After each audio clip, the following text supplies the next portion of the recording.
But me and Landon watched that video together and we thought that was so normal. And we were like, that was such a good video. We didn't even think about any of that. When I saw that back, I was like, how the fuck did I literally predict this? Also, before that, I had went to Dubai with my sister after me and Landon spent 3 months together in Switzerland. I had to go back to get some boxes because I was moving to the US and I still had some stuff there. So I went back and I was there with my sister for like 1 week, and Landon was 1 week in Dallas, and then we're gonna meet in London for my birthday. So then I remember when I was in Dubai, I had a dream where I see Landon and I see another girl, and I'm also in the dream. And then all of a sudden, Landon is with this girl. He's cheating on me in front of me, but the girl is confused that I'm angry.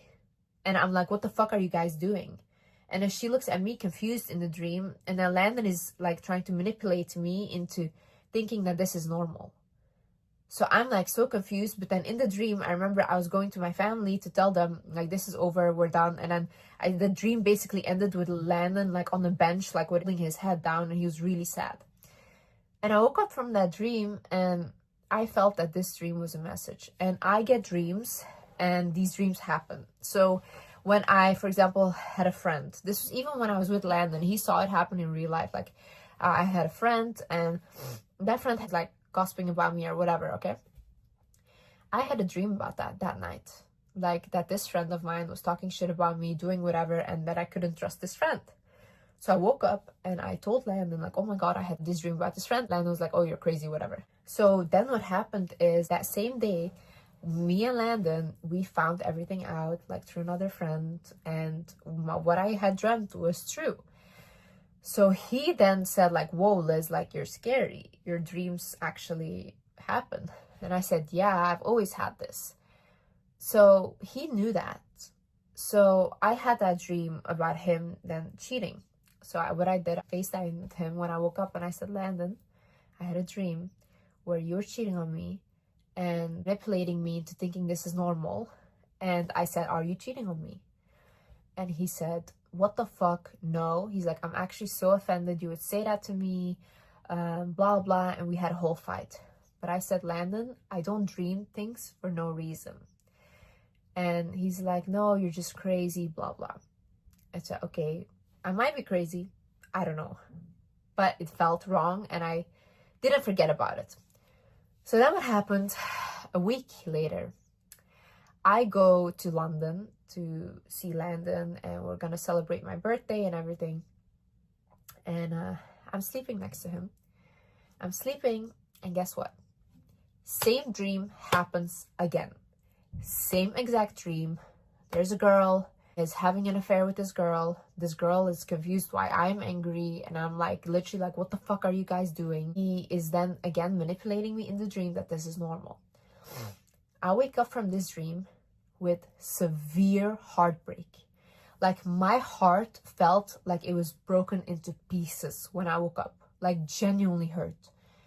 I look at Landon, I wake him up. I said, Landon, this is the second time I had this dream. I said, are you cheating on me? And he said, what the fuck? I'm right here next to you. Are you crazy? Blah, blah. And Sabina was also with us at the Airbnb. So he calls Sabina. He's like, Sabina, your sister's literally overreacting again. She's trying to cause a fight. And Sabina's like, Liz, like, calm down. And I was like, Sabina, my heart is literally broken. I feel heartbreak. There's no way. And then she was like, no, Liz, stress yourself out. You're pregnant. Relax. Like, there's nothing. Like, and she looks at Landon and she says, he has to be so stupid to be cheating on you because he will lose everything. And Landon is like, yeah.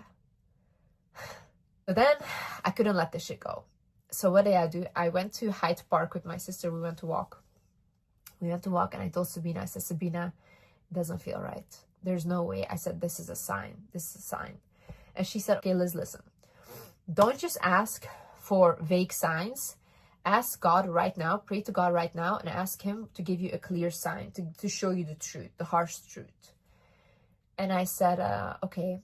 So I prayed there. I said, God, please. I said, show me who he really is. Show me the harsh truth.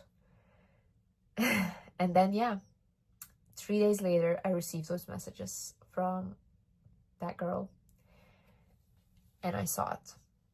And then, yeah, it's so crazy when you ask God to show you who people are or to remove any bad people from your life. You'll often see that the people closest to you get removed, or they get revealed for the bad intentions that they had with you. So I have noticed that in both of my relationships, the minute I got really successful, or they realize how much money I make, the relationship issues start, and they start behaving very, very differently.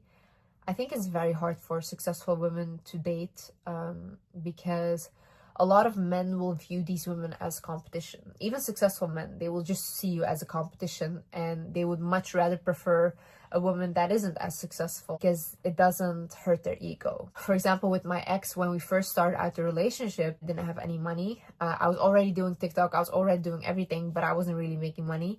But then 6 months into the relationship, I was doing YouTube and I went immediately viral, and then he was making like 10K a month. Okay, he was doing finance, he was making 10K a month, and I went from making nothing to all of a sudden like making 20K, now making 40K, now making 70K, and then more and more and more. And then he's seeing that, he's seeing how much I'm growing and how fast. And for him, said it to me, he was like, you know, I feel like I can't do anything for you anymore. I feel like you make too much money. And he said, like, I'm not comfortable in the position where you're making more money than me, because he's like, I don't think I can impress you anymore. So then also like our relationship dynamics started to become very weird, or they start being like, oh, I have financial issues and this and that. Can you help me with this? Can you help me with that? And with my ex, like, I gave him money even when we broke up, because he was telling me he had financial issues. And obviously I'm not gonna be stingy or not help him. He had bought me a lot of stuff, he had helped me as well, so I was not gonna be stingy, so I did help him. It's almost like they feel most comfortable when they can provide and you kind of need them. But once a man sees that you don't really need him for financial, then what else can they really offer you if they're not that emotionally advanced, or never had to really focus on their emotional side, because, you know, the patriarchy tells men just to go to work and that's it, and you can find a family and whatever. But these days we have women that are so successful, and then now men are kind of like, okay, what can I offer this woman, because I had never had to develop myself any further than just go to work and make money. So now if money doesn't impress a woman anymore, what else can you offer?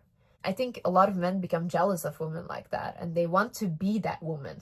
So I don't think you can be in a relationship with someone that wants to be you. I think I should be working on really what I want, on my sexuality, on becoming comfortable with my sexuality, on becoming comfortable with intimacy, because that's a big trauma. Like growing up, even if you were around a man, you could literally get like unalived. That was a whole culture that I grew up in. Like honor killings for girls are so normalized. You are not allowed to date. You are not allowed to do anything that's feminine. Then you are ruining the family's reputation. So when you grow up like that, how can you even like men?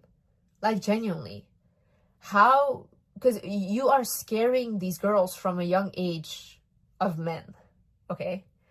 And I'm gonna admit, most men are scary, but not all men are scary, and there's still good men. So how are you raising children to be afraid of another gender, and then you expect them to marry them and just be normal with them? That's not gonna be a healthy relationship, because they never even got to experience being with them. So another thing that I ignored, but my body was showing, and a lot of my fans have told me, was that a lot of acne in both of my relationships. Constant rashes, constant acne that I would get. And then I got, again, allergies, rashes. My skin was so messed up, inflamed. I started looking gray in the face, but I think it's genuinely because I pour so much energy into people around me, and I really pour so much into them, like really in a codependent way. They say to me, I'm not happy. I think to myself, okay, how can I make you happy? How can you be happy? Like, that is like my whole world. I think men get a lot of energy from women. And even Landon, he would like track his sleep when he was sleeping. He noticed that the days that he wouldn't sleep next to me, he would sleep 90% with more stress then he would sleep next to me. When you find out someone is a cheater and they cheated on you, I don't feel like that's really a bad thing. I feel like it's really protection from God. I feel like you literally got protected, okay? You saw this person for who they were, and better that you saw it very, very fast. I wasn't really sad. I was honestly so happy. And it's the first time that I really stopped isolating myself, because this is what I do, okay? I get into a relationship, I isolate with my partner, we don't leave our house, and we just stay like that. Like, same with my ex. I would not leave, I would not make friends. Like, I would just spend all day with him every time. So I isolate myself on purpose because I think I feel safe when I isolate myself. That doesn't make the relationship healthy.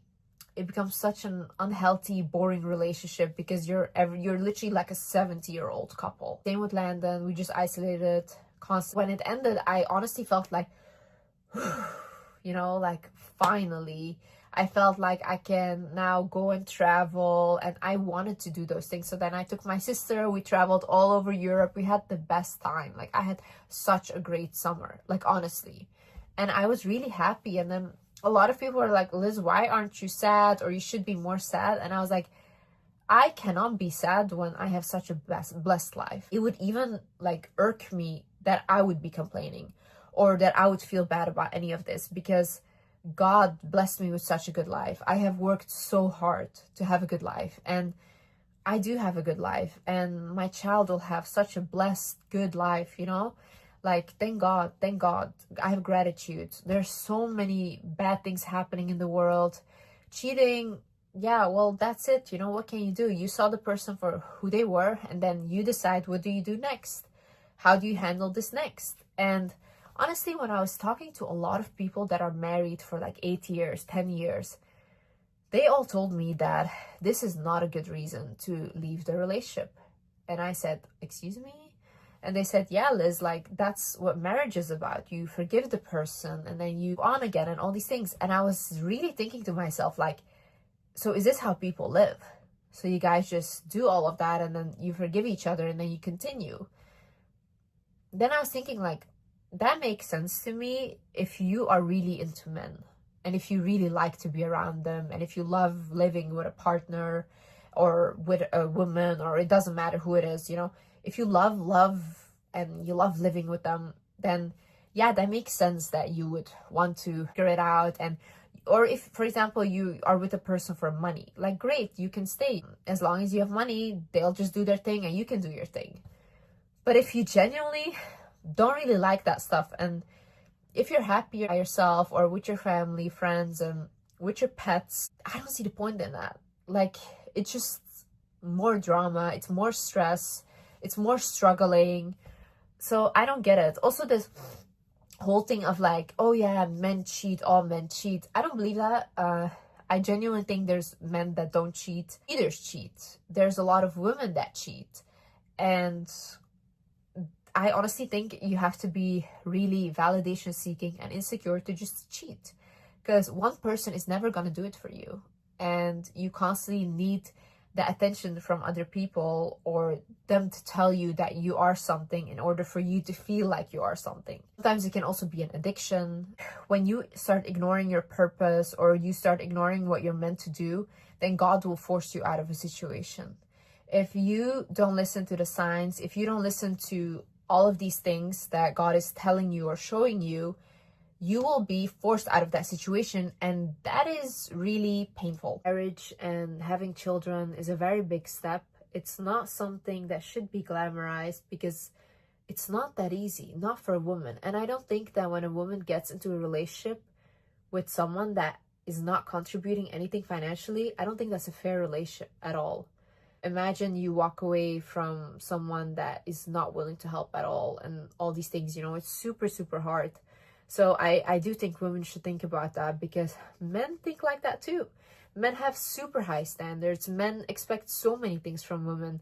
So expect at least money for yourself. So happy, like, the good thing that came out of this is like I donated $50,000, $5,000 to 10 different single moms, and just my heart really, that really makes me feel so good, because every day still praying for me. They're so sweet. I'm so happy this happened. Like, I'm so happy the situation happened, because I could have helped so many women, and I'm gonna continue doing that. I have done this before.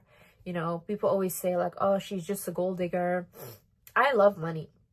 I will always love money. I love money. But I also love giving money away. Like, that's why I love money. Like, if you have a lot of money, you can do so much for people, you know? If I have more money, then I can like start building schools and help countries and all these things, or orphanages. That's why I think money is such a beautiful thing. You can bless a lot of people with it. And if you're in a position like that, I would say like, you know, give back to people and help them, donate where you can, in public, in private, it doesn't matter, you know. Anyways, so yeah, I love you guys so much, and yeah, I see you in the next video. Bye bye.